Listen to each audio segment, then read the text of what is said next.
আসসালামু আলাইকুম। আমি মোহাম্মদ মিজানুর রহমান ঢাকা জুরান থেকে আসছি। ডাক্তার ইয়াকুব স্যারের মাধ্যমে আমি কোমরের দুটা ডিস্ক লেভেল 4-5 অপারেশন করেছি। ইনশাল্লাহ এখন ভালো, কোনো ব্যথা নাই। আমি দীর্ঘদিন যাবৎ ব্যথায় ভুগছি।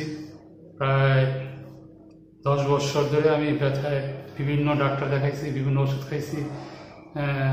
সাময়িক একটু ভালো থাকতো, কিন্তু পরক্ষণেই ব্যথা থেরাপি দিচ্ছি, হট প্যাক সেক দিচ্ছি, তাতেও আমার ব্যথা নিরাময় হয় নাই।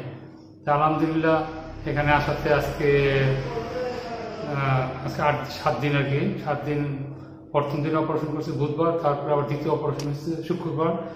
ইনশাল্লাহ অনেক সুস্থ এখন। আজকে ইনশাল্লাহ রিলিজ নিয়ে বাসায় চলে যাচ্ছি। তো সবাই দোয়া করবেন আমার দিকে ইনশাল্লাহ। তো মোটামুটি ভালো আছি, সুস্থ আছি ইনশাল্লাহ। ইয়াকুব স্যারের চিকিৎসা অনেক ভালো, ওনার দীর্ঘায়ু কামনা করি। আল্লাহ যেন উনি মানুষের সেবা করতে পারেন। জি, আসসালামু আলাইকুম।